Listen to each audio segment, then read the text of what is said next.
Vamos lá. Então, boa tarde a todos os presentes. Meu nome é Fabiano Fernando, eu serei o moderador deste painel, a convite da organização do IberoJur. Painel de número 2, intitulado Direito Digital e Inteligência Artificial.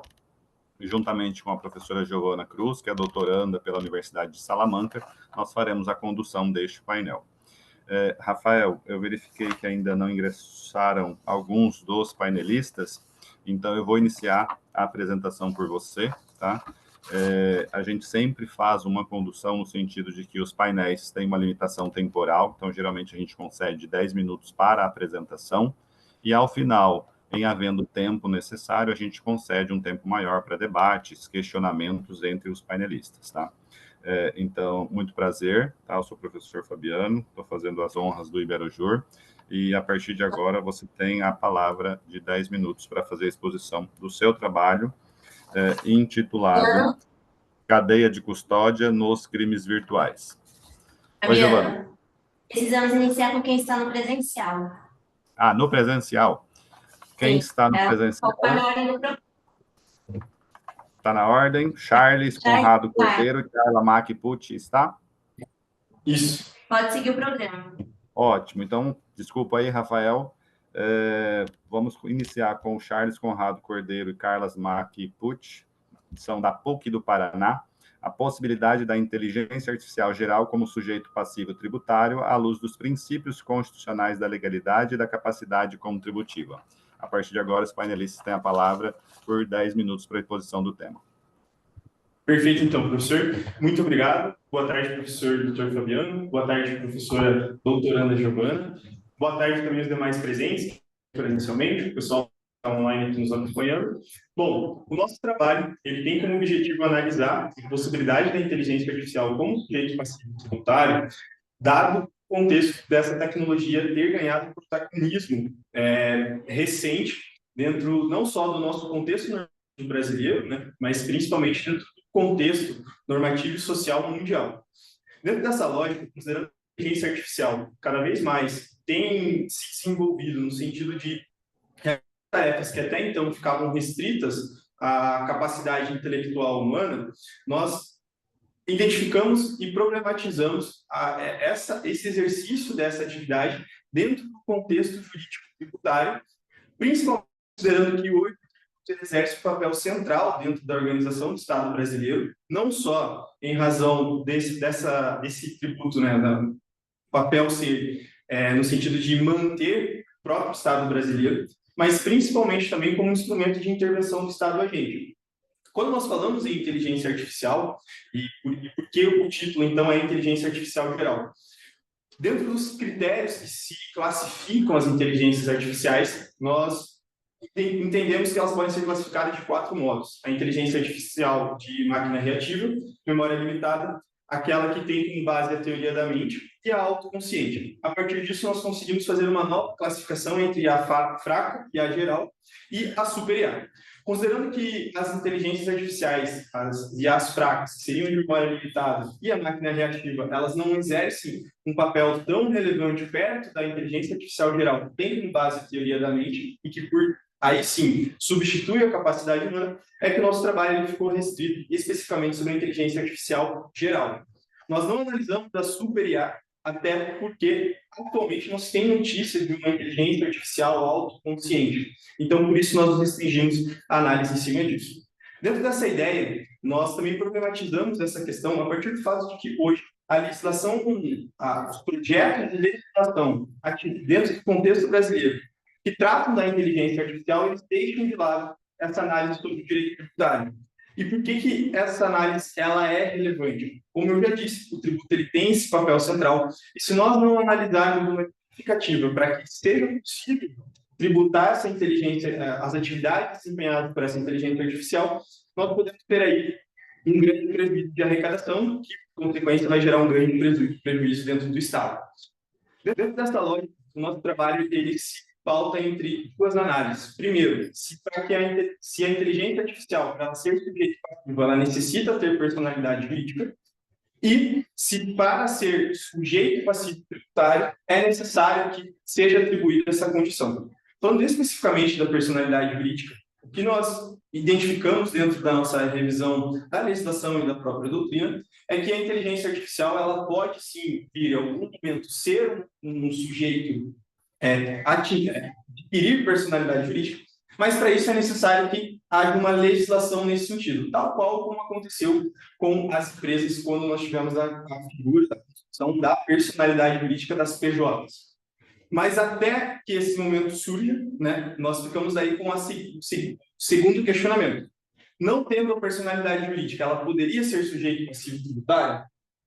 Dentro desse contexto, a gente tem que analisar a previsão do tempo funcional e a previsão do CTN, que traz o regramento do sistema tributário brasileiro, que é o regramento no que diz respeito às normas gerais.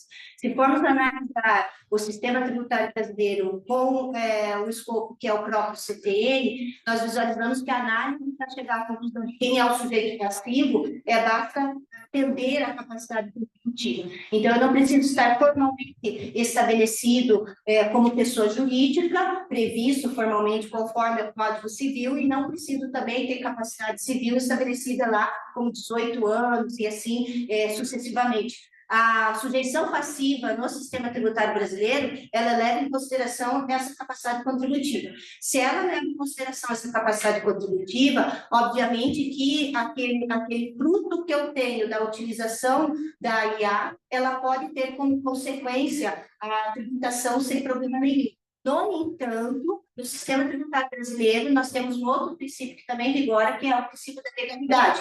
Então, a gente não pode fazer essa imputação do sujeito passivo sem ter a previsão de lei. E que acho que futuramente vai ter que ter a previsão de lei, porque nós estamos, a gente já visualiza na prática que muitas pessoas jurídicas estão substituindo a mão de obra justamente pela máquina.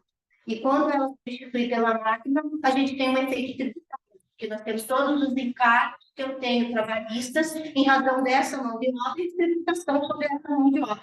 E automaticamente, com a inteligência artificial, o Estado está abrindo mão dessa receita. Então, futuramente, a gente tem aí que levar para a pesquisa a tributação que vai ocorrer pelo sistema tributário para poder considerar a sujeição passiva no que corresponde à relação jurídica tributária envolvendo uma inteligência artificial. Isso. Bem, quer comentar alguma coisa, Fabiano? Encerraram? Sim. Parabéns aos doutores Charles e doutora Carla.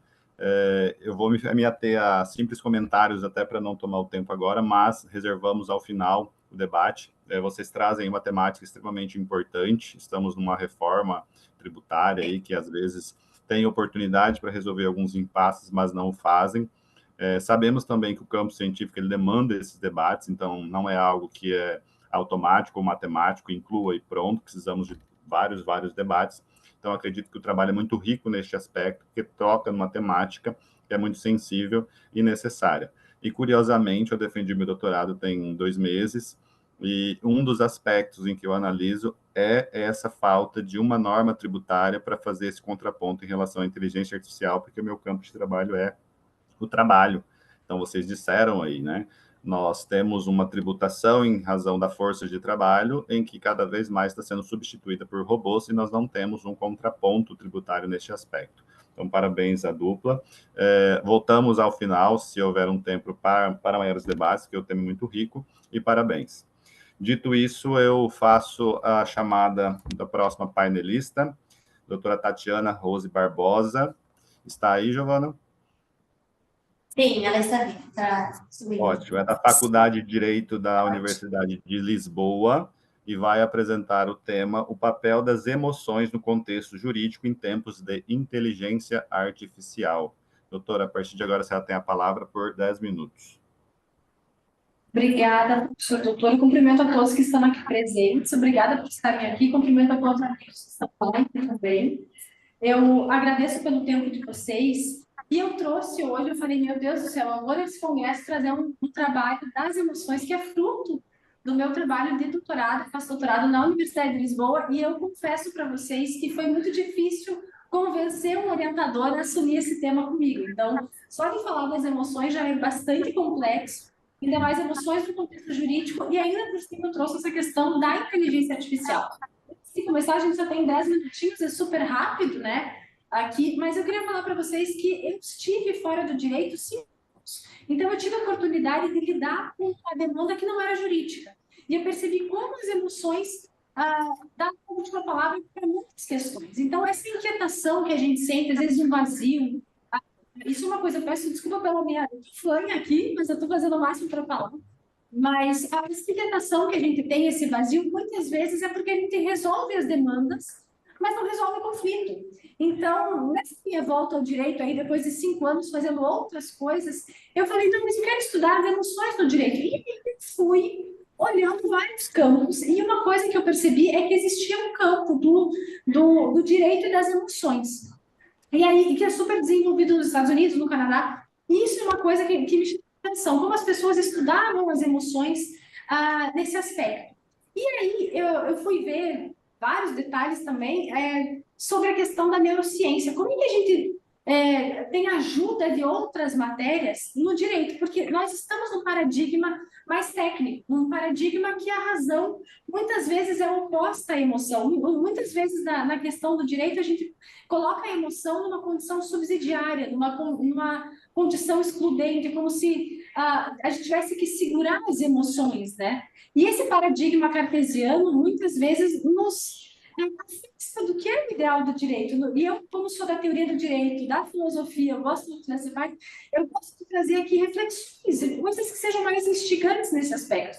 E aí eu pensei, como é que nós podemos vencer esse paradigma da razão versus emoção, né? E a neurociência nos ajuda nisso. A neurociência, o Antônio Damasio, o Goleman, o Kahneman, traz que não adianta a gente achar que as emoções são opostas à razão, porque não são. As emoções, elas são complementares, as emoções são complementares à razão. A emoção auxilia muito na tomada de decisão. E é isso que a gente vê quando a gente está mal disposto, como é fácil a gente ser grosseiro com alguém e fácil ter uma decisão errada. Quando a gente não está bem disposto, ou ainda por cima, quando a gente permite que o nosso temperamento se sobressaia, a gente tem decisões erradas. Então, é muito importante que a gente tenha um paradigma, e eu acho que isso a gente vai desenvolver, é o tema do meu doutorado, que eu tenho ainda 3 anos para desenvolver sobre isso. Como é que nós podemos ter um paradigma que seja auxiliar das emoções, né? Um paradigma que a razão e a emoção, de uma maneira coerente. A gente pode trazer essa coesão através de uma crítica também relacionada a isso. E aí, o que eu achei curioso é a gente ir para esse novo paradigma, e eu lembro das lições do professor Luiz Alberto Vará, que me acompanhou muito nos seus escritos e tudo mais no mestrado, e aí eu fui para esse caminho, que ele falava da ciência jurídica e seus 2 maridos, que eu nunca esqueci que ele falava que era uma comparação com a Dona Flor e seus 2 maridos. A gente precisa de uma pitadinha do Vadinho e a gente precisa de uma pitadinha do Teodoro. A gente tem que ter uma disciplina para fazer as coisas, a gente tem que levar em consideração a razão, a disfunção da razão, mas não ficar com uma pressão sobre a razão instrumental. Ou seja, a gente não ficar com excesso de formalismo, excesso de racionalidade, se prender apenas à letra da lei. A gente tem esse viés que é a nossa vida, que é um apelo pela biofilia, que até o professor Carlos Eduardo Bittar fala sobre isso. Se a gente gosta, se o direito é feito por pessoas para regular relações, nós temos que ter esse apego à vida. Temos que sentir também um pouco mais essa dinâmica. Então, isso é um dos pontos que eu gostaria de levantar, esse novo paradigma, que seja também, assim como o professor Vará fala, da ciência e seus 2 maridos, tanto a razão como a emoção, sabendo ajuda aí da interdisciplinaridade, mas sabendo que que a emoção e a razão estão amalgamadas, as 2 são suficientes e importantes, temas importantes para uma tomada de decisão. Isso é um dos pontos, eu falei, mas tá bom, maravilha. E a inteligência artificial? Então, se mais do que nunca a inteligência artificial, especialmente no direito, tem nos auxiliado com vários programas, até o TRT do Rio Grande do Sul celebrou agora, fez agora um programa que é o Galileu, se eu não me engano, agora eu lembrei disso, que é sobre reduzir burocracia, que é para a questão da gente, tudo que a gente pode ter mais produtividade, a inteligência artificial nos ajuda. A inteligência artificial tem 1000 utilidades, pode nos ajudar sim no contexto do direito. Entretanto, o papel humano nunca está descartado. A interpretação, a argumentação, a ponderação, a busca pelo equilíbrio e o amor à vida, só a gente pode ter. Isso é uma coisa que eu ficava me questionando quando eu via as questões da inteligência artificial. Mas e aí, como é que vai ser? Vai tomar o lugar de algumas pessoas? Não vai? Eu acho que o que eu, pelo menos, tenho estudado, e é isso que eu pretendo desenvolver, mas sobre isso nós vamos ver nos próximos anos, mas essa característica humana nós nunca vamos perder. Então, eu acredito que um paradigma, sim, agora respondendo e caminhando para o finalzinho, mas um paradigma novo que seja completamente conectado com a biofilia, ou seja, o amor e vida, que nos conecte com a sensibilidade do direito, que esteja pertinente, ou melhor, esteja apto para olhar requisitos de sensibilidade, não simplesmente a letra da lei, porque só a letra da lei não é suficiente, não se faz justiça através disso, mas que esteja tanto para o lado da gente entender, da gente operar, do lado do sentir. Eu acredito que é para isso que caminhamos no contexto da inteligência, no contexto jurídico, em tempos de inteligência artificial. Mais do que nunca, as questões burocráticas serão supridas. Entretanto, a questão do sentimento, da interpretação, da argumentação, isso cabe a nós. Então, o direito ele é para ser entendido, mas ele também será, nesse futuro, para ser sentido, onde as pessoas ultrapassem esse paradigma que só a razão, só o instrumento, só essa parte mais racional, formalista, que tenha o seu valor. O valor vai ser reconhecido também no ser humano através de uma lógica de afetos, de uma razão sensível. Tentei fazer um tempinho aqui. Foi ótimo. Excelente. Obrigada. Obrigada. Algum comentário? Vamos lá. Parabéns, doutora Tatiana, pelo trabalho. Uma coisa que eu preciso confessar, exatamente nesta dificuldade que você teve para convencer o orientador para ir por esse tema. E a gente sabe que o jurídico, eu li o seu resumo, o seu trabalho, ele é nesse sentido. A gente tem dificuldade de abandonar o racional, a gente se apega demais ao racional e essas emoções vão ficando de lado. E a gente se esquece que depois é necessário esse resgate. Por quê? Nós temos todo um movimento jurídico hoje, se fala muito em como se diz, solução pacífica dos conflitos, ou seja, mediação, o próprio cerne da mediação, da conciliação, e do que a gente tem hoje no Sejus, que é exatamente isso, tratar as emoções. A gente sabe que muitas das demandas judiciais são, por vezes, a gente diz, tentativas de se curar emocionalmente. Por isso a gente tem visto cada vez mais dentro do Sejus esses profissionais que tendem a fazer mais esse controle emocional do que um controle judicial, e tem crescido isso, E, curiosamente, também na minha tese de doutorado eu abordo um aspecto em relação a isso. Exatamente, surgiu agora uma nova face dos robôs na China, em que os robôs estão sendo criados para imitar as emoções humanas, inclusive com pele, rosto, sorriso, justamente por quê? Porque foi feita uma pesquisa que as pessoas têm receio dos robôs, daquela figura, autômata, de um robô mesmo, e eles estão cada vez mais se aproximando das feições humanas, e a nova onda agora é criar emoções através das expressões dos robôs, o que traz aí para a sua tese. Parabéns, mais uma vez. Giovana, Diego Turbino e Fábio da Silva Veiga são presencial, São presenciais, o Diego está aqui e vai apresentar sozinho. Sim. Ok, então vamos lá. Diego Turbino, da Universidade Portucalense, e o Dr. Fábio, da Universidade Lusófona, vão falar sobre o direito brasileiro e os entraves jurídicos atuais da regulamentação da inteligência artificial. A partir de agora, você tem 10 minutos, Diego. Primeiramente, boa tarde. Gostaria de agradecer a presença, agradecer ao professor, agradecer a todos também que estão lá. O tema, nós estamos fazendo esse trabalho aqui, que é esse grande entrave na questão da inteligência artificial, não só dentro do direito brasileiro, mas dentro de um contexto de direito mundial. Ele é, primeiro, a dissidência, a continuação de um trabalho que foi realizado no 5º Colóquio Ítalo-Brasileiro, que aconteceu também pelo Iberojur, lá em Paris, onde eu apresentei o trabalho, eu fui ouvido o trabalho, e naquela época nós ainda tínhamos uma comissão jurista aqui no Brasil, o trabalho foi de direito comparado, eu fiz os avanços tecnológicos jurídicos da União Europeia comparado com o Brasil. Naquela época, nós já tínhamos com a União Europeia caminhado projeto de lei que estava em aprovação, que já foi aprovado hoje em dia. E no Brasil, nós tínhamos uma comissão de juristas que estavam analisando todo o contexto jurídico brasileiro e a regulamentação da inteligência artificial. E naquele momento uniu-se vários projetos de leis que tinham sido apresentados no Congresso, foram levados para essa comissão de juristas para que fizessem os debates, tanto debates públicos quanto, e principalmente debates acadêmicos, para se entender a dimensão e compreender essa dimensão dessa regulamentação dentro do contexto da realidade brasileira. Esse projeto, né, essa comissão, ela terminou os seus estudos no ano passado.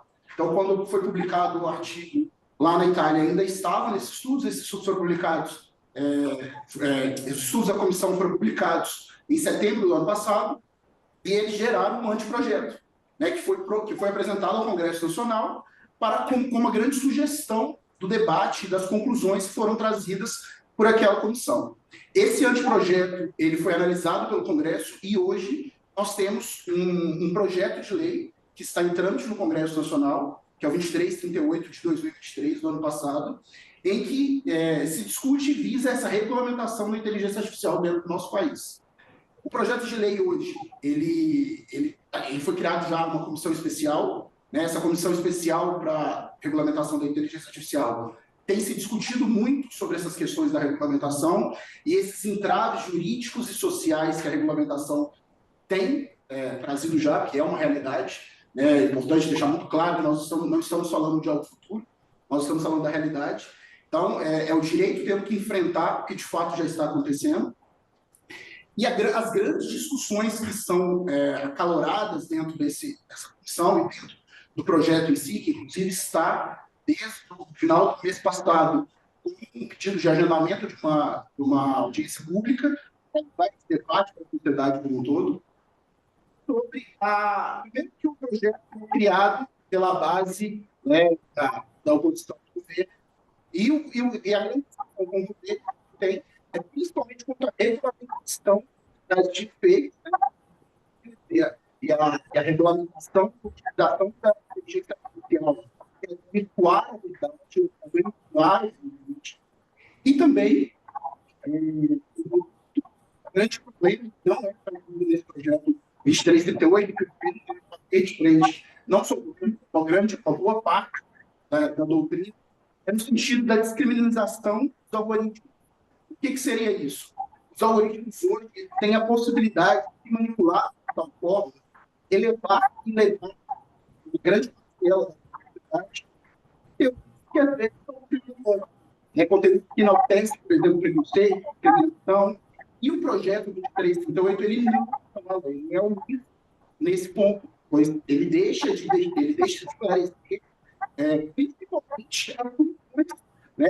E as condutas seriam entendidas como indevidas, tanto no fake news, a propagação dos fake news, a utilização da inteligência artificial, a propagação dos fake news, como também na utilização da inteligência artificial para essa discriminação dos algoritmos.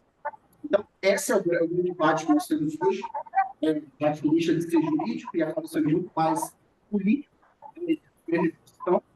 e voltando à realidade jurídica, tem aconteceu agora, acho que tomou a mídia internacional, que foi o Elon Musk, né, e o STF, em que você tem bem claro a aplicação da utilização da inteligência artificial para deepfakes, que não tem regulamentação, que está afrontando a soberania de um país.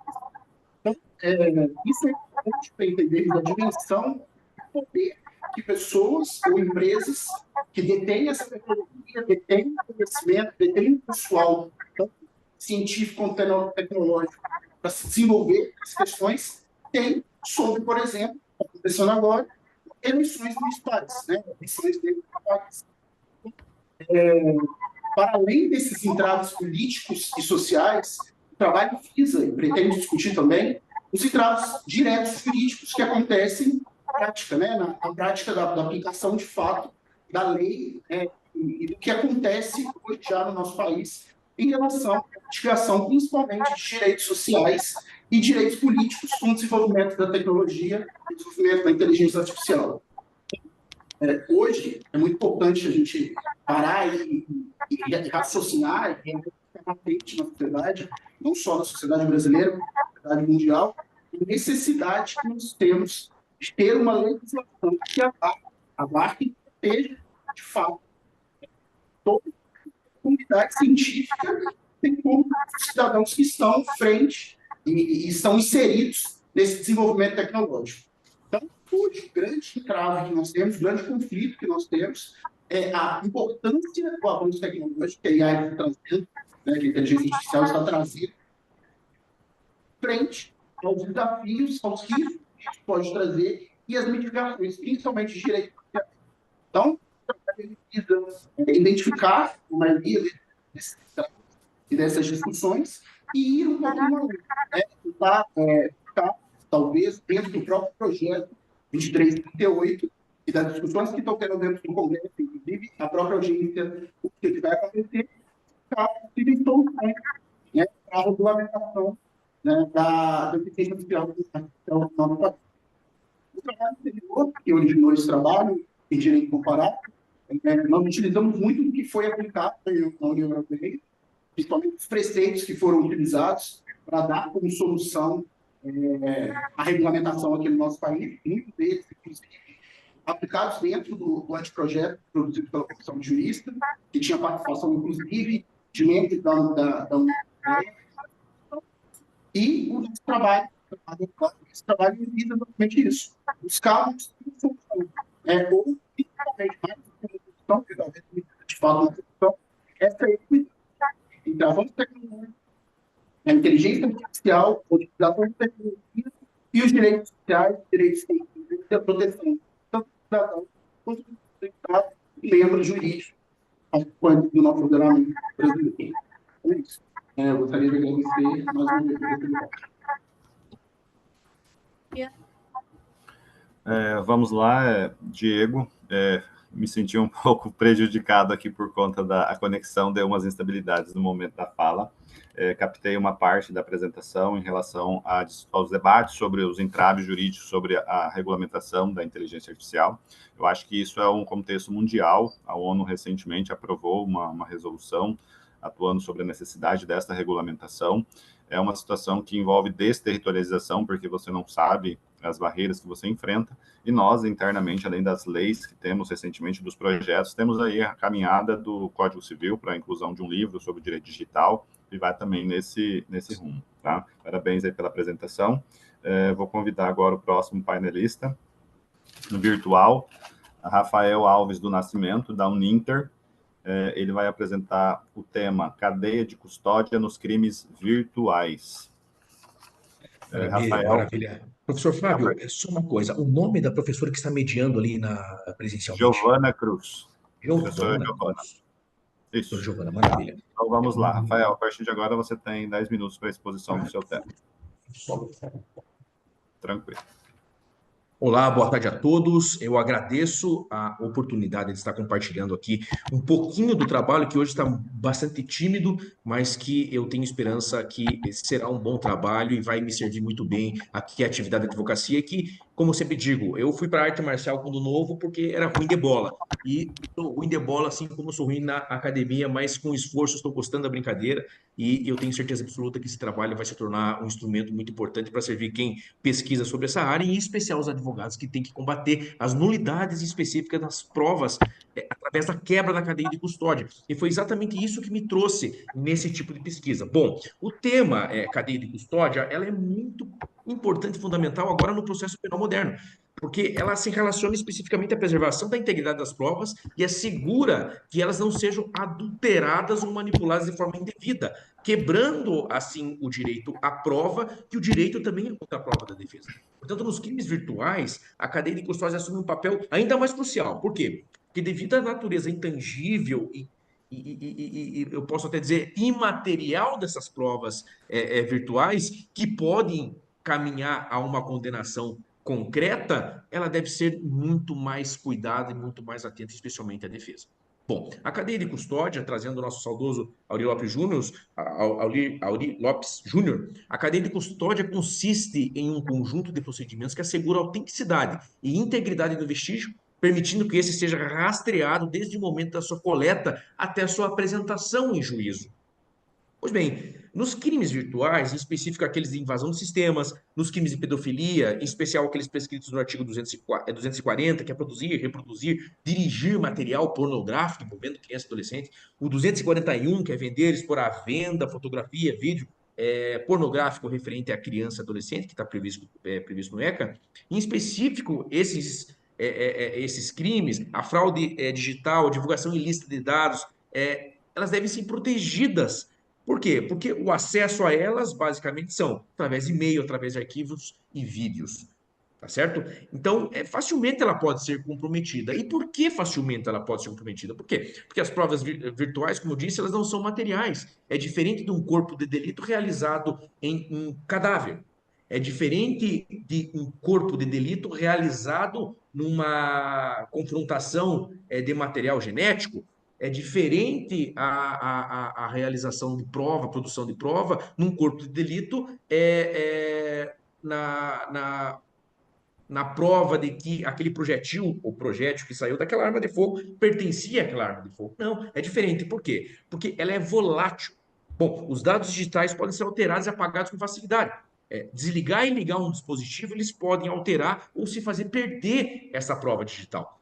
Elas são de muito fácil manipulação. E o mais, a complexidade técnica de se manipular uma prova como essa, hoje aqui no Brasil, em que pese temos um crescimento da engenharia informática, cresce a complexidade e a necessidade de capacitação técnica, em especial daqueles peritos e assistentes técnicos da justiça e aqueles pertencentes à polícia científica das polícias federais e civis, que muitas vezes não são profissionais da área da informática, mas são profissionais da perícia técnica ou da engenharia de outras áreas, que estão alocados fora das suas funções. Portanto, isso também prejudica a produção das provas virtuais e a guarda da cadeia de custódia. Pois bem, as dificuldades, eu separei algumas através de uma pesquisa básica aí, da doutrina, em especial é o quê? A identificação do que é evidência digital e aquilo que não é.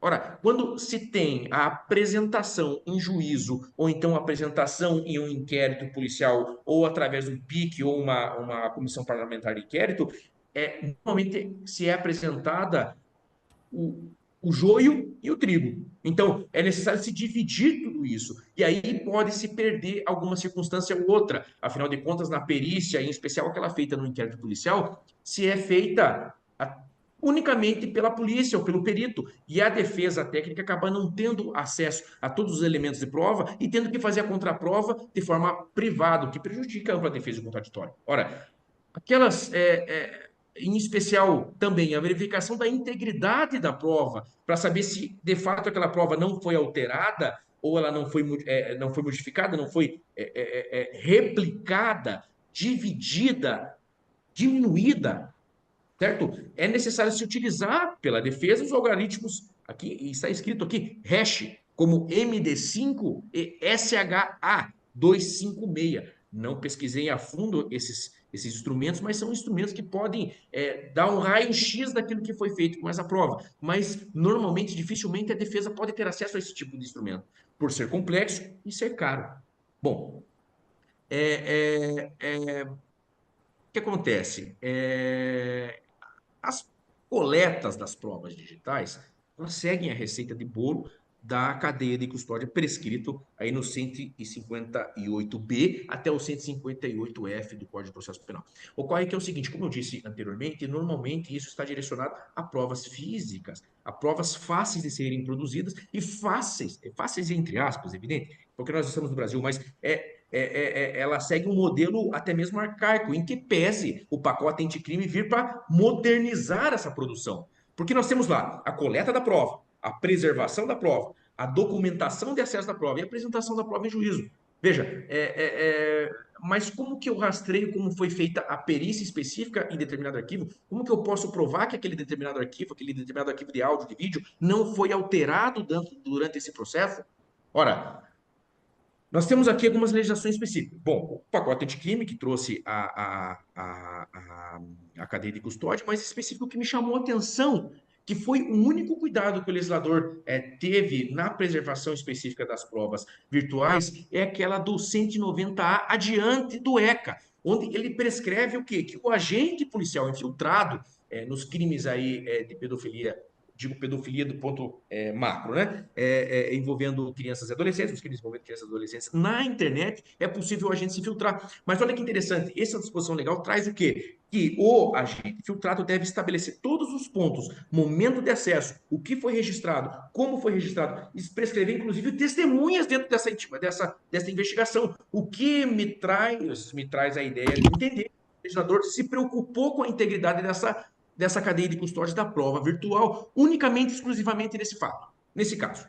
Ora, finalizando, o que pode gerar, especificamente dentro do processo, o péssimo manuseamento dessa prova virtual? Especificamente o quê? Violar a cadeia de custódia e trazer a exclusão da prova do processo e contaminação do processo, tendo que, inclusive, trocar o juiz pelo fato da contaminação daquele juízo, declarando o suspeito. Ora, veja, nulidade de prova, nulidade de prova. Então, a defesa, eu especificamente exerço a advocacia criminal, especificamente na defesa, ela deve estar atenta a esses pontos, entender que hoje legalmente não temos tantos elementos para poder rebater todos esses detalhes, mas temos que estar sempre atentos no manuseamento da prova, em especial o laudo que o perito técnico faz, se ele observou de fato, dos pontos de vista micro, a cadeia de custódia.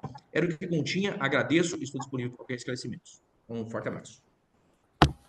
Parabéns, Rafael, pela apresentação. Um tema extremamente importante. Acho que todos os temas aqui, obviamente, se interligam pelo macro, direito digital e inteligência artificial. O seu tem a peculiaridade da seara penal e que tem a interligação com esse mundo digital e tecnológico que nós vivemos. Envolve todo um problema que nós temos tido nos tribunais, hackeamento de processos, de provas, processos que desaparecem, o próprio processo digital.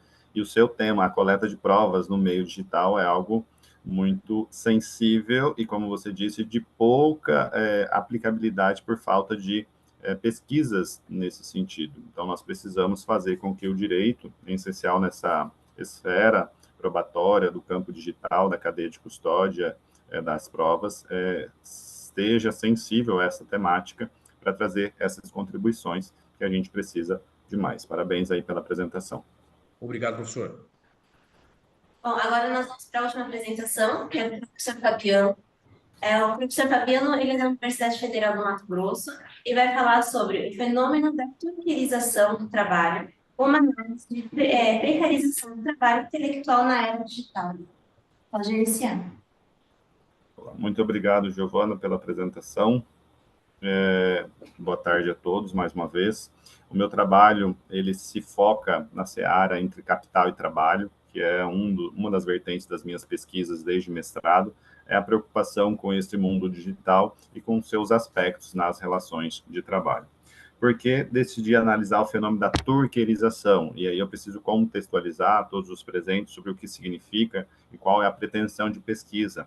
A turquerização é um termo, um vocábulo, ele surge do aparelho chamado Turkey, da Amazon, em que significa uma plataforma de microtarefas onde se cadastra determinadas tarefas e as pessoas de todo mundo podem se cadastrar e realizar essas microtarefas. Qual é a problemática aqui envolvida? Nós temos a situação que cada vez mais a tecnologia, a inteligência artificial, o uso de robôs tem suprimido a força humana de trabalho. Sempre houve o questionamento: os robôs irão substituir a mão de obra, inclusive intelectual? E a nossa realidade atual tem demonstrado, para longe daquela vertente de que os robôs vão substituir simplesmente os trabalhos maçantes, repetitivos e perigosos, tem sido utilizado para a supressão de trabalhos intelectuais. Leia-se, nós já temos algoritmos que trabalham nos recursos humanos de grandes empresas e fazem todo o processo seletivo e delibera sobre quem vai trabalhar, quem vai ser contratado ou não. E aí surgem os problemas de analisar quais são os critérios utilizados pelos algoritmos. Nós vamos perpassar pelo problema da discriminação algorítmica e enfrentar vários e vários problemas relativos ao chamado trabalho intelectual. Aqui na turquerização, que é um novo fenômeno, em que você tem permitido que uma plataformização de trabalhos intelectuais mediante o cadastramento, por exemplo, inclusive para treinamento de inteligência artificial. Então, tem plataformas que fazem este cadastro de pessoas em que você passa a treinar a inteligência artificial no chamado lá ensino de máquina ou aprendizado de máquina, ou machine learning, para que a máquina cada vez mais se torne inteligente a ponto de não precisar ser treinada. E nesses aspectos, essa turquinização tem ganhado espaço porque essas microtarefas, muitas vezes, são desregulamentadas, ou seja, você pode se cadastrar nessas plataformas e prestar o trabalho em nível mundial, em que você tem um afugentamento das leis trabalhistas do país, porque você presta um trabalho deslocado de um território específico. Leia-se os trabalhos atuais de tradutores. Você cadastra algum trabalho numa plataforma de tradução, estabelece uma quantia ínfima pelo trabalho, e aqui você não tem qualquer controle sobre a forma de pagamento, sobre o trabalho exercido, sobre a quantidade de horas e nesses outros aspectos. E este trabalho, ele tem por vertente constitucional analisar livre iniciativa e valores sociais do trabalho, ambos fundamentos da República Federativa do Brasil, que estão lá no artigo 1º, inciso 4º. Então, se de um lado tem a liberdade de iniciativa para, por meio dos aspectos disruptivos das novas tecnologias, criar novas formas de trabalho, por outro lado, nós temos também o fundamento da República da valorização do trabalho humano. Então, nós precisamos, diante desse contexto, analisar quais são as vertentes que perpassam entre capital e trabalho. Até porque, para além dos princípios da República, dos fundamentos da República, estes mesmos princípios estão irradiados lá no artigo 170 da Constituição Federal, quando trata da ordem econômica. Então, o fenômeno disruptivo provocado pelas inovações tecnológicas, ele traz este aspecto, já abordado por alguns painelistas aqui, de que eu não consigo fazer um controle efetivo sobre as normas trabalhistas ou as normas do território. Daí vários conflitos internacionais envolvendo as novas tecnologias, em que, à medida em que a legislação interna sofre uma restrição ou tende a ser um pouco mais rígida, essas grandes empresas se afugentam para outros locais em que as normas trabalhistas são um pouco mais flexíveis. E a turquinização, ela vem neste novo aspecto para demonstrar que as inovações tecnológicas também estão perpassando por trabalhos intelectuais, porque ao tempo em que o ser humano treina a máquina, daqui a pouco a máquina já não precisa mais deste apoio para tomar decisões. E aí nós temos os algoritmos nas plataformas, nos aplicativos, fazendo o controle, por exemplo, do usuário ou do motorista, no caso da uberização, em que faz todo o controle da rota, faça o controle da quantidade de horas que está sendo trabalhada, faça o controle de quantas corridas essa pessoa deixou de aceitar, para daí, mediante mediação algorítmica, tomar as decisões, inclusive pelo descadastramento ou não de um usuário. Então, é um fenômeno um pouco recente, ainda tem muito pouco trabalho desenvolvido neste aspecto. É o terceiro trabalho que eu trago, inclusive aqui nos eventos do Iberojur, que trata sobre esta modalidade de trabalho surgida, que significa exatamente esta preocupação com a tomada de trabalhos intelectuais pelas novas tecnologias. Não quero me delongar muito, ele ainda não está finalizado, ainda faltam alguns arremates para posterior publicação. Professora Giovana, fico aqui, termino aqui a minha exposição. Perfeito. Professor, alguém tem alguma pergunta? Algum debate com o Rafael? Querem